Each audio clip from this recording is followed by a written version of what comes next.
Hi guys, I hope you're having a good week. I bring you another review and I have to confess, I am very nervous because it's the first time I'm going to actually review a comic. The comic is this one. The League of Extraordinary Gentlemen by Alan Moore and Kevin O'Neill. Although the title is in English, the whole comic, or at least the first volume, because it's the first volume, as you can probably see over here, is actually published in Spanish, and I really like it. But it's the first comic review I'm going to do, so I'm going to highlight what for me is important. This story is the story of this group of people that are actually characters that belong to other novels. That's the first thing that actually caught my attention when I started reading this novel. We have Quatermain, that is the only character invented, I think, for this story. Then we have Mina Murray, which is basically Mina Harker from Dracula, but after she divorced, apparently.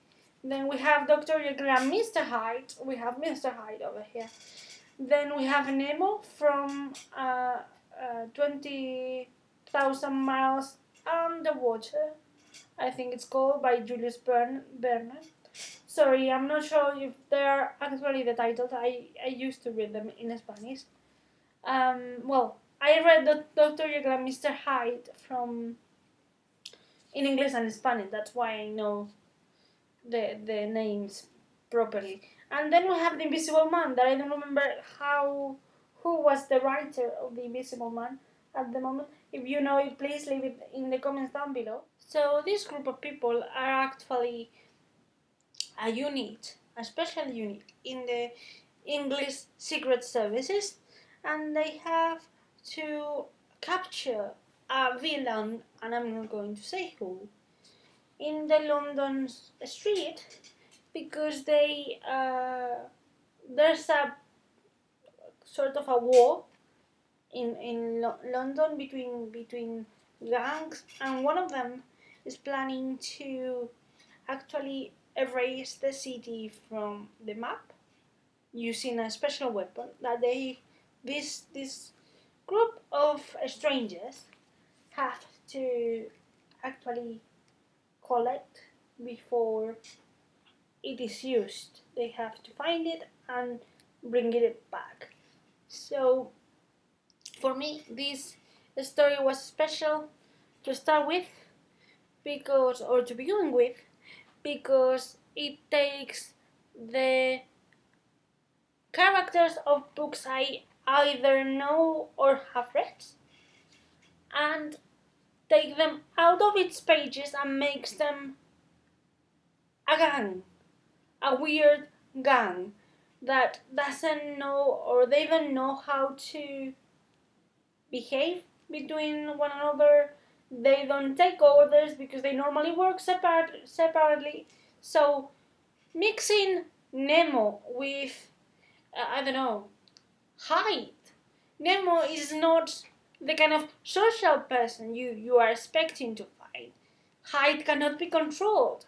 Mina had a lot in his life with Harker and Dracula, so she's taking all the risk, and she is actually a woman. So for them, this is in a historical setting. This is not now.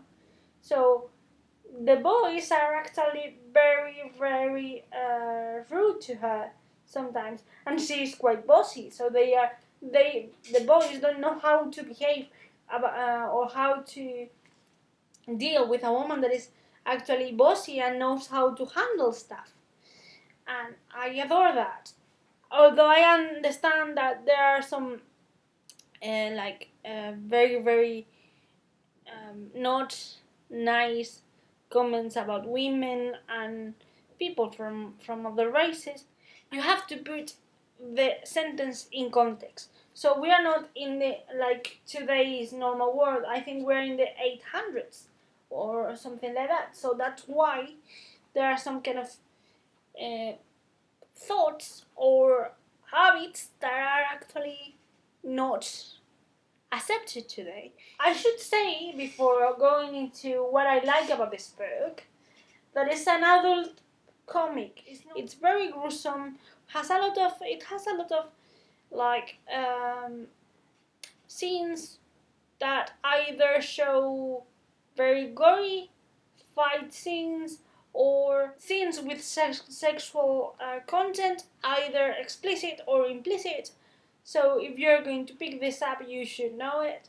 You definitely should know it, just in case. So let's go. As you can probably see here, so it's the first time I saw this. You can see it. The drawings are very sober, with very straight lines, and the palette, the colors used are actually either like blacks or dark purple for the night, like in these ones here, or if it's day, it's very orange, like earth kind of colors.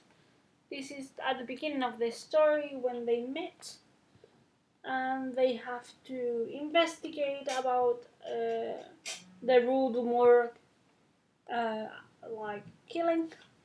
And as I said, it has a lot of violence, but I think the story is well crafted, and even if it's interesting, it takes a little bit to get into, at least for me that I'm not used to actually reading comics. Other thing I wanted to show you here is that if you see the bottom drawings, the man in the suit, the gentleman there, is Mr. Jekyll. Mr. Jekyll is always showing like a very ill kind of appearance, ill kind of skin tone, and in that one you can see that his rage is coming out, so he is transforming or starting the transformation into Jekyll. While Jekyll looks like an ill man, Hyde looks as a monster. Like this.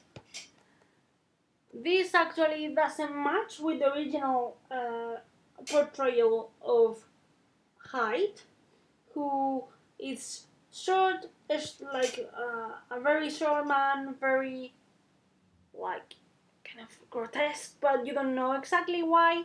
Here you have the grotesque side in a huge portrayal of Hyde. I consider it very well, very imaginative, or very interesting take on the monster side of Jekyll, like on Mr. Hyde. But I can actually see as well a little bit of a caricaturesque approach to every one of the characters. So you have, with these straight lines and simple palette colors, you have this kind of almost caricaturesque kind of approach on the characters, but I find that it works very well without being funny, more like being mysterious and playing with intrigue more than anything. Personally, I really like the story.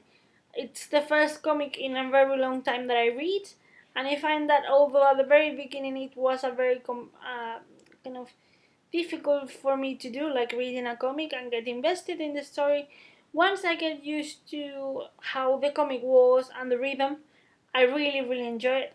I am not sure if I'm going to continue with the comics though, because I have heard that the rest of the volumes are not this good, so I prefer to leave it as a standalone. But if you have read it and you consider it's the completely opposite, please write it down below, because I want to continue with the reading and I think I need a little bit of a push. However, I really enjoy bringing in a comic to this channel because I think it's another take or another approach to my reading experiences, and it was perfect to record it. Of course, if you want to leave your opinion or your comments or any kind of maybe reflection or argument about the book that I haven't done, or maybe you want to bring into the light an aspect I haven't actually talked through, you are more than welcome. I love to hear people's thoughts on the comment sections, and I hope you are actually having a good day. As always, you can give like, you can subscribe if you haven't done it already, you can comment as I said, and you can follow me on Facebook, Twitter, Instagram, and Goodreads. I leave all the social media down below. Goodbye!